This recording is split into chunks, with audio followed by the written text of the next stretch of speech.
성경 말씀을 읽어드리겠습니다. 누가복음 1장 26절부터 33절까지 읽어드리겠습니다. 여섯째 달에 천사 가브리엘이 하나님의 보내심을 받아 갈릴리 나사렛이란 동네에 가서 다윗의 자손 요셉이라는 사람과 약혼한 처녀에게 이르되 그 처녀의 이름은 마리아라. 그에게 들어가 이르되 은혜를 받은 자여 평안할지어다. 주께서 너와 함께 하시도다 하니 처녀가 그 말을 듣고 놀라 이런 인사가 어찌 함인가 생각하며 천사가 이르되 마리아여 무서워하지 말라. 내가 하나님께 은혜를 입었느니라. 보라 내가 잉태하여 아들을 낳으리니 그 이름을 예수라 하라. 그가 큰 자가 되고 지극히 높으신 이의 아들이라 일컬어질 것이요 주 하나님께서 그 조상 다윗의 왕위를 그에게 주시리니 영원히 야곱의 집을 왕으로 다스릴 것이며 그 나라가 무궁하리라. 보통 성탄절에 나누는 말씀인데 이 뜨거운 여름에 성탄절이 아님에도 불구하고 왜 이 말씀을 나누게 되었는가 생각할 수 있습니다. 저 나름의 이유가 있습니다. 2020년 3월부터 코로나가 본격적으로 시작해서 약 3년째 지속되고 있습니다. 아직도 코로나 사태가 완전히 종식되지는 않았지만 이제는 사람들이 코로나로부터 어느 정도 자유로워져서 일상으로 서서히 회복하고 있습니다. 우리 드림팀은 지난 20년간 캄보디아를 비롯해서 인도네시아, 필리핀, 네팔, 스리랑카를 매년 해외 아울리치를 통해 섬겨왔습니다. 그러다가 코로나 사태로 인해 2020년부터 올해까지 3년째 현재 발이 묶여 올해까지 해외 아울리치를 떠나지 못하고 있습니다. 이제 저희 팀도 코로나 사태로의 회복의 시기를 맞아 내년부터는 아울리치를 떠날 수 있지 않을까 기대해 봅니다. 올해는 비록 해외로 아울리치를 떠나지는 못해도 국내에서 아울리치를 진행하게 되었습니다. 비록 국내에서 아울리치를 진행한다고 해도 우리가 그동안 해외 아울리치를 위해서 국내에서 준비하고 기도하고 마음을 모아갔던 그런 일들은 동일하게 현재 진행되고 있습니다. 이렇게 우리 팀의 올해 아울리치는 국내에서 진행되지만 해외 아울리치를 떠날 때와 동일하게 한 달간 다 함께 금식에 참여하고 주어진 말씀을 날마다 읽으며 그리고 또한 우리가 섬겼던 해외 교회들을 위해 날마다 기도하는 시간을 현재 갖고 있습니다. 이런 모든 일들은 우리가 해외 아울리치를 떠날 때 그 당시에 동일하게 진행되었던 일들입니다. 현재 그렇게 하고 있습니다. 그렇게 해외 아울리치를 떠날 때에 늘 언제나 제게 주어졌던 중요한 과제가 있었습니다. 그것은 말씀을 준비하여 전하는 일이었습니다. 아울리치를 떠날 때가 되면 저는 떠나기 전에 1회에서 2회 정도 말씀을 전했고 그리고 현지에 가게 되면 그곳에서 아침마다 3회에서 4회 정도 말씀을 전했습니다. 이렇게 해서 저는 매년 아울리치 때마다 약 5회 정도의 말씀을 전했었습니다. 비록 우리 팀이 이번에 국내에서 아울리치를 진행하게 되지만 팀장님을 비롯해서 모든 팀원들이 동일한 마음과 동일한 심정으로 이렇게 마음을 쓰며 힘써 우리의 이웃을 돕는 일에 힘쓰는 때에 저 역시 비록 해외로 떠나지 못하지만 해외로 아울리치를 떠날 때와 동일한 심정과 같은 마음으로 같은 방식으로 말씀을 전해야 되겠다라는 생각을 하게 되었습니다. 이에 저는 이번 7월 1일부터 아울리치가 개최되는 7월 22일까지 3주간을 아울리치를 위한 설교를 진행하도록 하려고 합니다. 저의 이번 아울리치 설교들은 현재 저희가 읽고 있는 아울리치 성경 읽기 진도표를 따라 진행될 것입니다. 이에 오늘은 그 첫 번째 설교로서 우리가 지난 주일에 읽었던 누가복음에 나오는 누가복음을 이제 쭉 이거 나가고 있지만 그걸 다 설교할 수는 없겠고, 그 중에 한 본문을 선택해서 오늘 첫 번째 아울리치를 위한 설교를 진행하는 것입니다. 저의 이런 마음을 아시고 꼭 이 설교를 들으시는 분들 중에 우리 드림팀에 속해 있지 않은 다른 분들도 계신데, 그런 분들도 같은 심정으로 우리의 이웃들을 돕고 기도하는 마음으로 설교를 들어주시면 어떨까 생각이 됩니다. 그리고 우리 드림팀도 동일한 마음과 동일한 심정으로 말씀에 집중하셔서 말씀을 통해 우리의 아우리치에, 비록 몸은 가지 못해도 우리의 마음은 그 나라 깊은 곳에 함께 가 있기를 기대합니다. 비록 저희가 몸은 떠나지 못해도 이렇게 동일한 심정과 동일한 마음으로 우리의 책임을 다한다면 하나님께서 우리의 몸이 가고 안 가고를 떠나서 언제나 우리의 중심과 마음을 보시는 하나님이시니까 예전처럼 기뻐하시리라 생각합니다. 함께 금식에 참여하고 날마다 말씀을 읽고 묵상하며 또한 우리의 이웃을 위해 날마다 기도에 힘쓰는 우리 드림팀에 하나님의 깊은 위로와 은혜가 가득하시길 바라는 심정으로 오늘 말씀을 전합니다. 그렇게 해서 준비한 2022년 여름 아울리치 첫 번째 설교가 되겠습니다. 비록 지금이 성탄절은 아니지만 이 뜨거운 여름에 예수님의 탄생에 대해 생각해 보는 것도 의미가 깊은 일이 아닐까 생각됩니다. 예수님의 생애에 대해 기록한 제자들은 모두 4명입니다. 그들은 마태, 마가, 누가, 요한입니다. 이들의 이름을 따라 이들이 기록한 책을 마태복음, 마가복음, 누가복음, 요한복음이라고 부릅니다. 아마 우리 모두가 다 알고 있는 사실입니다. 그런데 이들이 모두 예수님의 생애에 대해 기록하기는 하였지만 예수님께 대한 이들의 기록이 똑같지가 않습니다. 그래서 우리가 이 4책을 다 읽는 것입니다. 읽어야 하는 것입니다. 이들의 기록이 겹쳐지는 부분도 있고 또 겹쳐지지 않는 부분도 있습니다. 또 때로는 예수님께 관해 어떤 부분에 대해서는 한 제자만 기록한 경우도 있고, 이와 반대로 세 제자는 기록했는데 한 제자만 기록하지 않은 그런 경우도 있습니다. 이들이 모두 예수님의 생애에 대해 기록했으나 이들이 기록한 내용들이 모두 똑같지 않다는 것입니다. 이유는 예수님을 바라보고 이해하는 이들의 관점, 그리고 자신들이 생각하는 우선순위, 중요도, 이런 것들이 각기 다르고 다양했기 때문입니다. 예수님께 대해 일어난 일이라 할지라도, 그러니까 동일한 사건이라 해도 그걸 바라보는 시각에 따라 중요하다고 생각하는 제자는 기록하고 때로는 상세히 기록하고 그 일이 그렇게 현재 자신의 전체적인 기록 문맥상 예수님의 사역이 안 중요하다는 것이 아니라 자기가 기록해 나가고 있는 그 기록의 문맥과 흐름상 맞지 않다거나 거기에 어울리지 않다고 생각하는 제자는 같은 사건이라도 아주 간단하게 요약 처리하거나 아니면 심지어 아예 기록을 뺀 경우도 있습니다. 예수님의 탄생에 관한 제자들의 기록도 마찬가지 현상이 나타납니다. 예수님의 탄생은 얼마나 대단한 사건입니까? 그럼에도 불구하고 이걸 제자들이 다 기록하지는 않았다는 것입니다. 매우 중요한 사건이지만 제자들이 모두 동일하게 같은 방식으로 기록하지 않습니다.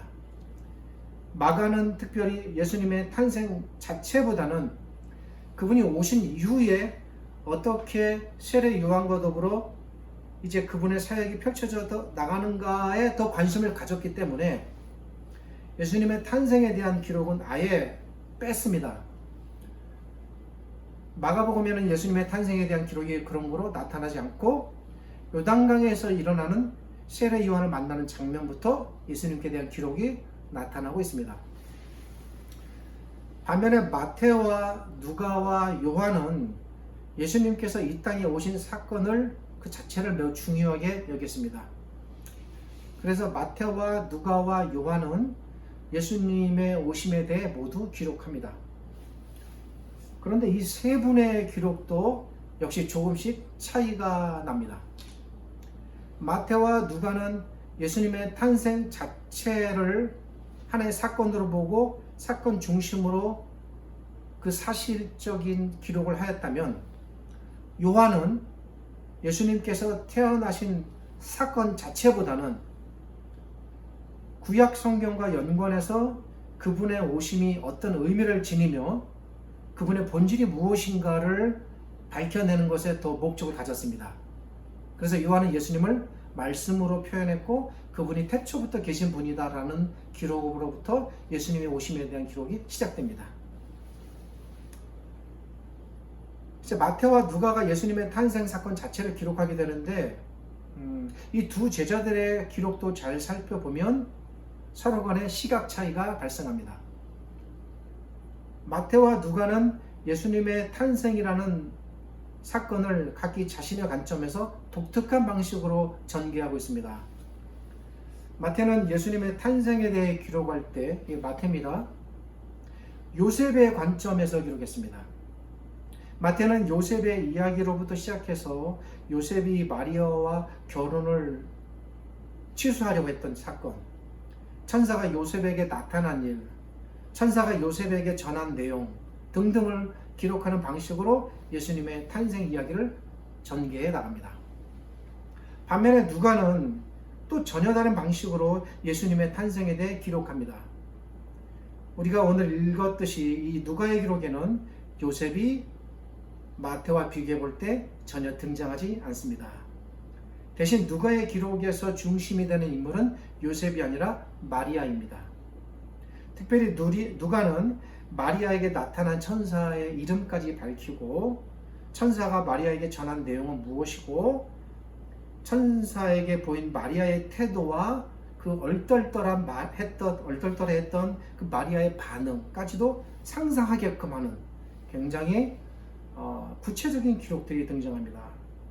천사가 마리아에게 장차 태어날 아기에 대해 그 아기가 할 일은 무엇인가에 대하여 전한 내용까지도 알려줍니다. 이렇게 누가는 마리아를 중심으로 매우 상세하게, 예수님의 탄생에 대해서는 아마 가장 상세한 것 같습니다. 이런 예수님의 탄생에 대한 정보들을 알려주고 있습니다. 정리해보면 마태, 마가, 누가, 요한 이 세 제자들이 예수님의 탄생에 대해서 기록을 하는데, 물론 마가는 이제 기록이 없지만 겹치는 게 한 개도 없어요. 다 다양합니다. 그래서 우리가 복음서를 통합적으로 읽는 노력이 필요한 것이죠. 천사 가브리엘이 마리아에게 나타나서 그가 전하는 내용이 31절부터 나타납니다. 먼저 누가는 천사가 마리아에게 나타났다고 말합니다. 내용 자체는 너무나 우리가 들었던 내용이고 또 이해 자체가 어려운 것은 전혀 없습니다. 내용 자체에 어떤 논리적으로 꼬이는 부분도 없고, 읽으면 이해되는 대로 그냥 그대로 그렇게 이해하면 됩니다. 그래서 내용에는 이해하시는데 큰 어려움은 없으실 거라 생각이 듭니다. 천사가 갑자기 자신 앞에 나타나자 마리아는 크게 두려워 떨게 됩니다. 천사는 곧 두려워하는 마리아를 위로하며 진정시킵니다. 천사는 자신이 나타난 목적을 말하기 시작합니다. 천사가 마리아에게 나타난 것은 마리아가 곧 아기를 갖게 될 것이고 그 아기가 어떤 분인가를 알려주기 위함입니다.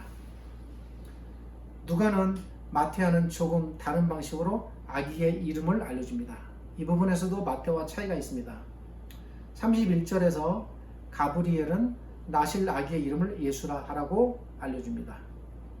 예수라는 말은 구원자라는 뜻입니다.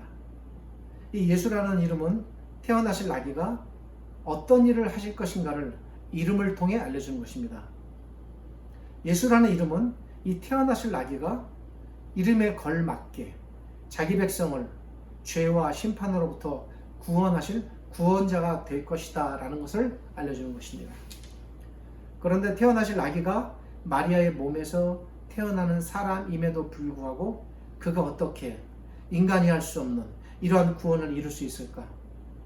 태어나실 아기가 이렇게 자기의 모든 백성을 구원하실 수 있는 분이라는 사실을 알려주기 위하여 누가는 그분의 신분에 대해서 32절에서 두 가지로 말합니다. 마태는 예수님을 다윗의 후손이라고 말했습니다. 다윗의 후손이라는 것은 다윗의 혈통적 후손을 말하는 것이 아니라 예수님께서 다윗의 왕위를 이어받는 왕의 후손, 즉 왕이라는 말씀입니다. 누가도 마태와 동일한 관점에서 예수님을 다윗의 후손으로 말하고 있습니다. 그런데 누가는 마태보다도 매우 적극적이고 분명하게 다윗의 후손이 어떤 의미를 갖게 되는지를 알려줍니다. 마태는 예수님을 가리켜 단순히 다윗의 후손이라고 기록했다면 누가는 32절 끝에서 예수님께서 다윗의 위를 물려받은 왕이시다라는 이런 표현이 마태복음에는 없는데 누가복음에는 있습니다. 다윗의 위를 물려받는 왕이시다, 이렇게까지 밝혀줍니다. 33절에서는 바로 이러한 사실 때문에 그분은 영원히 야곱의 집에 왕 노릇하실 것이다 라고 말합니다. 야곱의 집이라는 말은 구약적 표현이고 구약 성경에 매우 자주 등장하는 표현입니다. 실제로 야곱의 집이라는 말이 아니라 구약 성경 안에서는 이스라엘 백성을 뜻하는 의미로 많이 쓰였습니다만 이 신약 성경에서는 그 의미가 보다 확대되어서 이제 혈통적인 유대인들 히브리인만을 말하는 것이 아니라 구약에서 야곱의 집이 이스라엘 백성, 하나님의 백성을 뜻하였기에 이제 이것이 신약으로 넘어오면서 혈통을 초월하여 유대인이든지 비유대인이든지 그런 구별 없이 모든 하나님의 백성을 의미하는 의미로 그런 단어로 야곱의 집이라는 단어가 이제 확장된 의미로 쓰이는 겁니다. 신약 성경에서는. 누가는 예수님께서 이렇게 이 땅에 모든 하나님의 백성을 위한 왕으로 오셨다는 사실을 분명히 알려주고 있는 것입니다. 여기까지는 어려움이 없습니다. 그런데 이 예수님께서 이렇게 자기 백성 위에 왕으로 계실 수 있는 이유가 무엇일까? 어떻게 예수님께서 영원히 왕으로 계시는 일이 가능할까? 그것은 예수님께서 바로 하나님이시기 때문입니다. 본문에 그분이 하나님이다라는 직접적인 표현은 없습니다. 그런데 분명히 그런 의미가 있는 표현이 나타납니다. 32절 앞에서 예수님을 가리켜 지극히 높으신 분의 아들, 지극히 높으신 분의 아들이라는 것은 해석하면 뭡니까? 지극히 높으신 분이 하나님이시니까 하나님의 아들이라는 말입니다. 여기서 하나님의 아들이라는 것은 예수님께서 하나님과 동일한 본질과 동일한 능력을 가진 하나님이시다라는 말이 됩니다. 하나님이 영적인 존재이시니까 사람처럼 혈통적으로 자녀를 낳진 않으시죠. 그럼에도 불구하고 왜 하나님의 아들이라는 표현을 썼을까? 우리가 생각할 때 누구누구의 아들 했을 때는 혈통적인 관계를 생각하는데 그런 혈통적인 관계가 전혀 없어요. 없습니다. 존재할 수 없습니다. 그럼에도 불구하고 왜 하나님과 예수님 사이를 아버지와 아들 관계로 표현했을까? 여기에 조금 집중할 필요가 있습니다. 이것은 구약적이고도 히브리적인 표현입니다. 히브리인들은 아들이 혈통적으로 아들이기 때문에 아들이라고 그래서만 아들이라고 말하는 것이 아니라 누구누구 아버지의 아들이다라고 했을 때 본질적으로 그 아들이 그 아버지와 같은 본질을 갖고 있다는 의미에서 아들로 표현합니다. 이런 것들이 창세기에 나타납니다. 예를 들어서 셋이 아담의 아들이다라고 했을 때 셋이 아담의 본질을 이어받은 거예요. 그 본질은 뭡니까?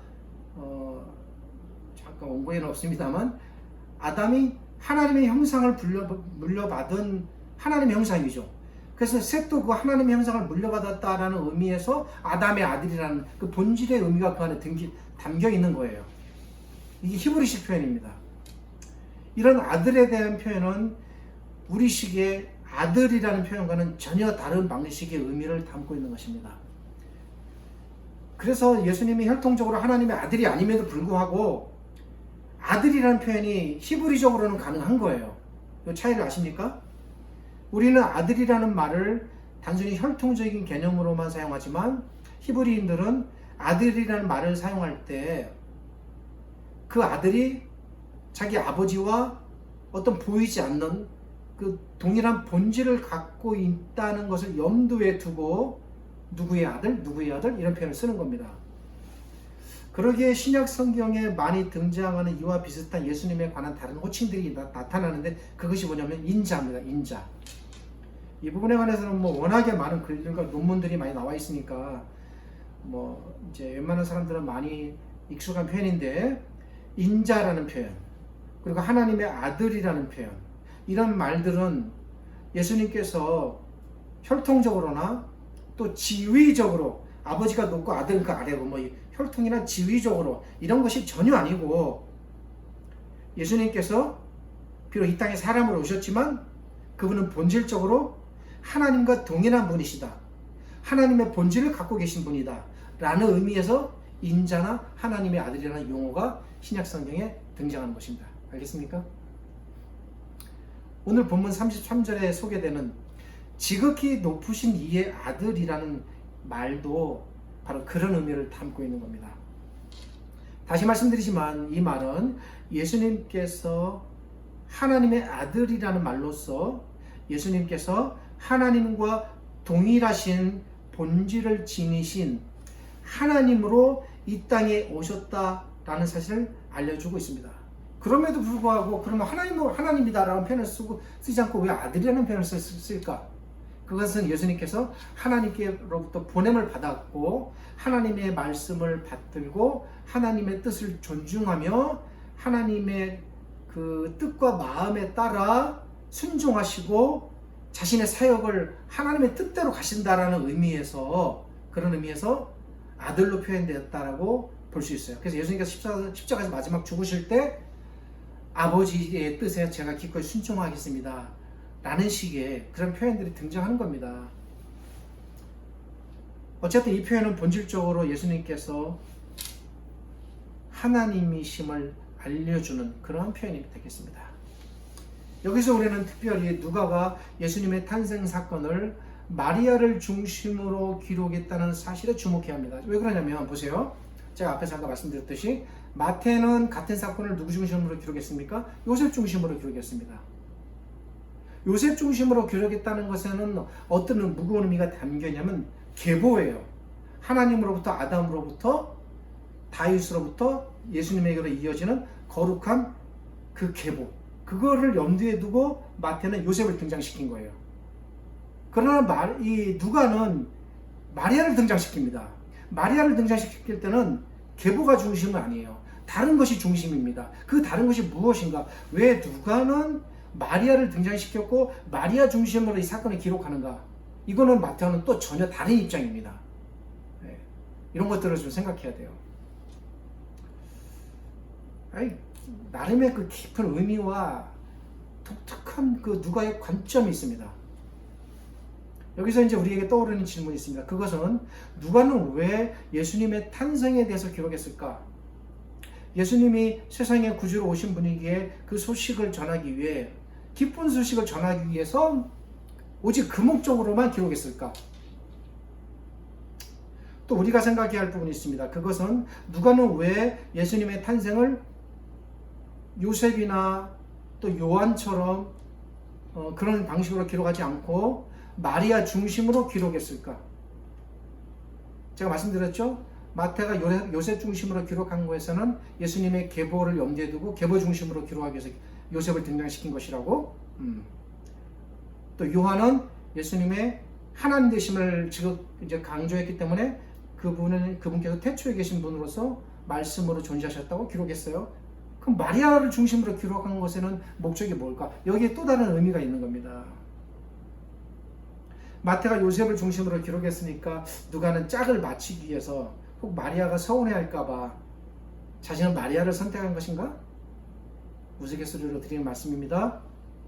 아니면 그냥 기록하다 보니까 우연히 마리아 중심으로 기록하게 된 것일까? 아는 내용이 그것뿐이니까?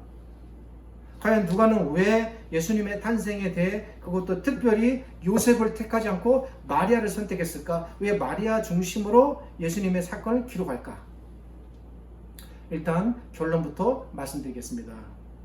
제 설교 방식이 결론을 말씀드리고 그 결론을 논리적으로 증명해 나가는 그런 방식을 제가 좀 많이 선택하고 있는 편이에요.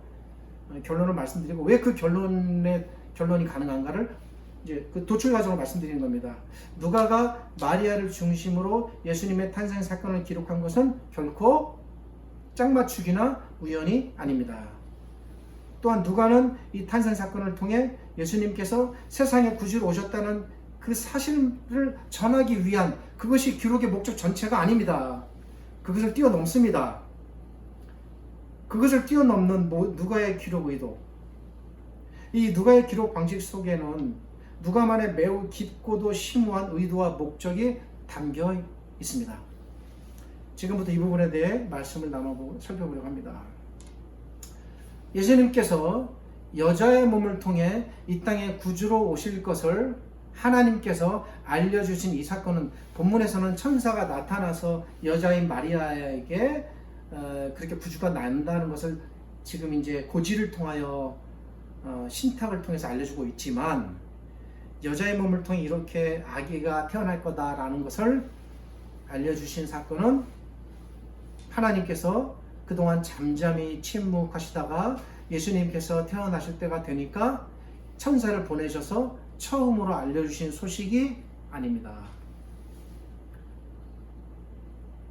장차 여자의 몸을 통해 예수님께서 좀 더 구약적인 표현으로 돌아가자면 구원자께서 태어나실 것이다 라는 이 놀라운 소식은 이미 하나님께서 수만 년 전에 주신 소식입니다.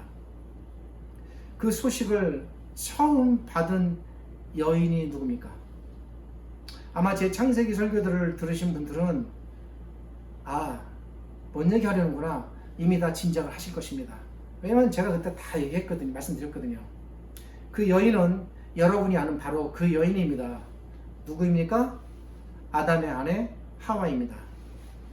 아담과 하와가 죄를 범하여 에덴 밖으로 쫓겨나 저주를 받아 죽게 되었을 때에 하나님께서 놀라운 구원의 소식을 하와에게 주셨습니다.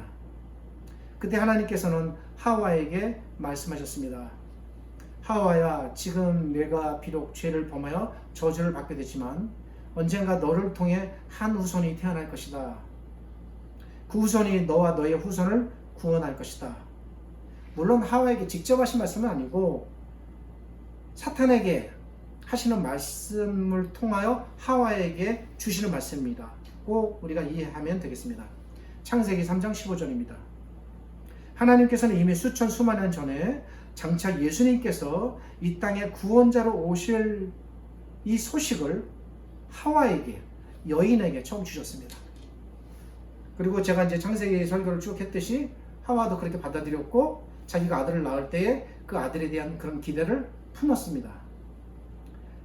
하나님께서는 창세기 3장 15절에서 하와라는 여인에게 장차 여자의 몸에서 한 후손이 태어나 세상을 구원할 것이라는 놀라운 소식을 친히 주셨습니다. 이게 여자를 통해 후손을 낳게 할 것이고 그 후손을 통해서 세상을 구원할 것이다 라는 최초의 이 땅에 주어지는 말씀이에요. 최초의. 그리고 세월이 흘렀습니다. 수백 년, 수천 년, 수만 년이 흘렀습니다. 그 정확한 세월이 얼마나 흘러갔는지 저도 알지는 못합니다. 그렇게 무수한 세월이 흘렀지만 하나님께서는 결코 자신의 약속을 잊으시거나 포기하지 않으셨습니다. 하나님께서는 약속하신 대로 마침내 오늘 본문으로 건너뜁니다. 마리아의 몸에서 예수님을 나게 하셨습니다. 수천 년 전에 한 여인에게 장차 태어나실 왕이신 예수님의 소식을 말씀하신 하나님께서는 이제 그 약속을 이루시기 위해서 한 여인인 마리아에게 아기 예수님을 태어나게 하시는 것입니다. 그리고 그 소식을 그 옛날에 에덴에서는 하나님께서 친히 말씀하셨다면 이번에는 천사를 보내서 마리아에게 소식을 주시는 것입니다. 이렇게 하여 두 번에 걸쳐 두 여인에게 구원자의 탄생에 관한 소식이 주어지게 됩니다. 근데 그 구원자는 동일한 구원자입니다. 하와에게 주어진 소식과 마리아에게 주어진 소식은 시작과 끝을 알려주는 두 개의 점과도 같습니다. 제가 왜 이걸 점으로 표현했는가라는 것은 나름의 이유가 있습니다. 한 지점에서 시작된 소식은 또 다른 한 지점에서 완성되고 나타남으로써 비로소 창세기 3장 15절의 그 말씀이 이 땅에 성취로 드러나게 되는 것입니다. 성취되었구나 아는 것입니다. 이 두 개의 구약과 신약의 두 점을 연결하기 위해서 하나님께서는 그동안 이 두 점 사이에서 뒷짐지고 손 놓고 계신 것이 아니라 그 사이에 그 과정에서 수많은 점들을 내보이십니다. 그 점들을 우리가 잘 이해해서 선을 그으면은 성경 전체가 연결이 되고 창세기 3장 15절로부터 이 누가의 기록에까지 하나의 일관된 통일성이 있음을 우리가 발견하게 되는 것입니다. 이것을 가리켜 우리는 성경의 유기적인 원리, 성경의 유기성, 또 성경의 통일성이라고 말합니다. 하와에게 주어진 소식과 마리아에게 주어진 소식이라는 이 두 점을 이어지는 무수한 다른 점들이 구약 안에 담겨 있습니다. 그 점들이 바로 구약 전체에 걸쳐 나타나는 메시아에 관한 소식들입니다. 점점 분명해지고 점점 세밀해지고 점점 구체화되어 가고 나중에는 이분이 그분이구나까지 알 정도로 분명해지기 시작합니다. 창세기로부터 시작되어 나타나는 무수한 구약의 예수 그리스도에 관한 예언들과 그 소식들이 바로 이러한 점들입니다. 모세를 통해, 그리고 특별히 다윗을 통해, 제가 한번 다윗의 메시아 시들에 대해서 연속적인 설교를 한 적이 있었습니다. 그런 시들에 아주 그 놀라운 그 예수님에 대한 기록들이 나타납니다. 다윗의 시들. 그리고 가장 강렬한 표현을 했던 이사야 선지자, 그리고 그 외에 무수한 성경의 기록자들과 시인들은 장차 이 땅에 예수님께서 왕으로 그리고 구원자로 창세기 3장 15절에서 약속하신 바로 그분으로 오실 것임을 나타냈고, 이런 것들이 구약에 나타났던 무수한 점들입니다. 그렇게 점들이 찍히고 계속, 여러분 그런 생각 한번 해보셨습니까? 점을 계속 찍으면 뭐가 됩니까? 선이 됩니다. 그 무수한 점들 가운데 제가 한 점만 한번 소개해 보겠습니다. 그 구약의 한 점은 바로 이사야 선지자의 기록입니다. 이사야 선지자는 이렇게까지 말합니다. 그가 찔림은 우리의 허물 때문이요 그가 상함은 우리의 죄악 때문이라. 그가 징계를 받음으로 우리는 평화를 누리고 그가 채찍에 맞음으로 우리는 나음을 입었도다. 이사야서 53장 5절입니다. 창세기 3장 15절에 오실 아기에 대한 묘사가 이사야서에서는 이렇게 표현되는 것입니다.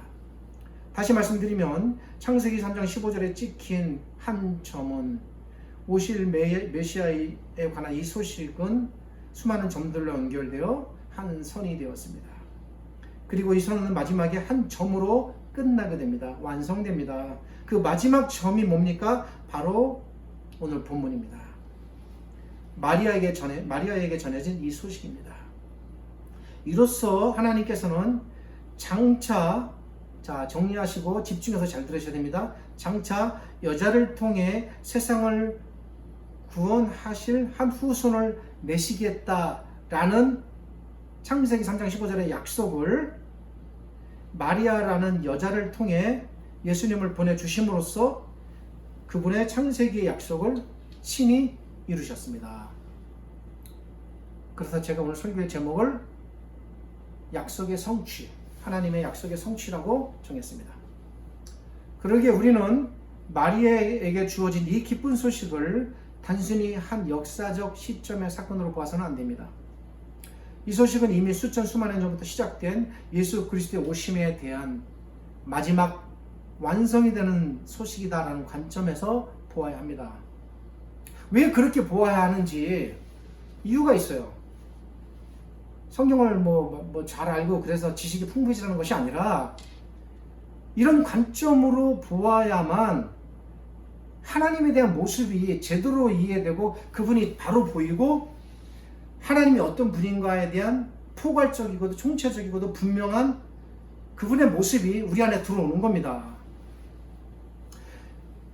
이 우리 주님의 탄생 소식을 이러한 관점에서 보아야 우리 하나님께서 얼마나 신실하신 분인지, 또 우리 하나님께서 얼마나 극진히 한순간도 잊지 않으시고 자기 백성을 기억하셨고 사랑하시는 분인지, 또 우리 하나님께서 얼마나 놀랍고 그 위대한 그런 약속을 다 이루실 만큼 위대한 분이신지가 비로소 성경의 증거를 따라 선명하게 보이는 것입니다. 그래서 제가 자꾸 이런 관점을 보여드리려고 원하고 그리고 강조하는 것입니다.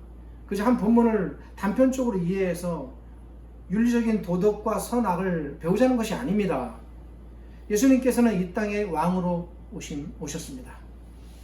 또한 예수님께서는 하나님의 아들, 즉 하나님이십니다.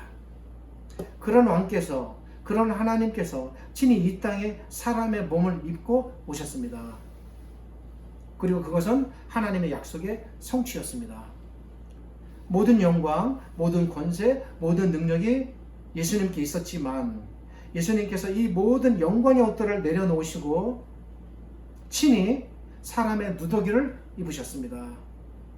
예수님의 태어나심 자체가 예수님께는 수치고 모욕이고 아픔이십니다. 십자가의 죽으심 이전에 그분이 이 땅에 사람으로 오셨다는 것 자체가 그 자체가 수치고 모독이고 아픔입니다. 예수님께서는 이 모든 것들을 우리를 위하여 기꺼이 감내하시기 위하여 오셨고 하나님의 그 약속을 성취하기 위하여 스스로 자발적으로 하늘에서 이 땅으로 내려오신 것입니다. 아마 제 개인적인 추측인데 성경에는 기록되어 있지 않지만 예수님께서 이 땅에 오시기 전에 하늘에서 하나님과의 교감이 있으실 겁니다. 네가 내려가라. 내가 약속하였다. 그리고 내 뜻을 이루어라. 네 하나님 제가 내려가겠습니다. 그리고 하나님의 약속을 이루겠습니다. 이 땅의 백성들을 구원하겠습니다. 그리고 제가 사람으로 가겠고 그리고 그 십자가의 죽음으로 하나님의 그 구원을 이루겠습니다. 아마 적어도 예수님과 하나님 사이에 그 천상의 교감들이 있으셨을 것입니다. 그 뜻에 따라 순종하고 이 땅에 오신 겁니다. 우리는 마태와 누가의 예수님의 탄생 기록을 읽을 때마다 이런 사실들을 마음에 새겨야 합니다. 그래서 재밌는 이야기, 탄생 이야기가 아닙니다. 단순히 신비로운 옛 이야기나 설화가 아닙니다. 이것은 그분의 고통의 이야기이며 아픔의 시작의 역사입니다. 예수님께서 우리를 구원하시기 위해 얼마나 그분께서 자신의 모든 것들을 내려놓으시고 희생하셨는지를 알려주는 감격스러운 사건입니다. 이 글을 읽을 때마다 주님이 이런 분이시고 그분이 우리를 위해 보여주신 희생과 자발적 섬김이 무엇인지 잘 새기는 그런 우리들이 되기를 소망합니다. 이번 우리의 여름 아울리치가 이렇게 우리 예수님을 잘 이해하고 그래서 그 예수님께 기꺼이 나아가는 그런 우리의 아울리치가 되기를 소망하는 뜻에서 말씀을 전했습니다. 기도하겠습니다. 하나님 감사합니다. 마리아를 통하여 이 땅에 예수님을 보내주신 하나님, 그리고 그것을 누가를 통하여 기록하게 하신 하나님, 그 기록의 의미와 뜻이 무엇인가를 잠시 생각해보고 나누었습니다. 하나님께서 베푸신 헤아릴 수 없는, 말할 수 없이 깊고 말할 수 없이 크신, 어떻게 표현하기 힘든 그런 놀라운 하나님의 은혜를 저희가 댓글만큼이라도 이해하게 하시고 깨닫게 하시고, 그래서 우리 하나님께 정말 두려움과 기쁨과 감사와 환희와 찬양과 영광으로 나아가는 저희들 되게 하여 주시옵소서. 지금은 우리 주님 예수 그리스도의 은혜와 저희를 지극히 사랑하시는 아버지 하나님의 크신 사랑과 오늘도 이 말씀이 알려지고 전파되고 또 기록된 이 말씀을 읽는 모든 신자들의 마음 곳곳에 하나님께서 주시는 이 구원의 소식, 기쁨의 소식이 가득하고 그로 인하여 행복해하고 즐거워하는 거룩하고 복된 안식일이 되기를 우리 주님 예수 그리스도의 이름으로 축복하며 기도드립니다. 아멘.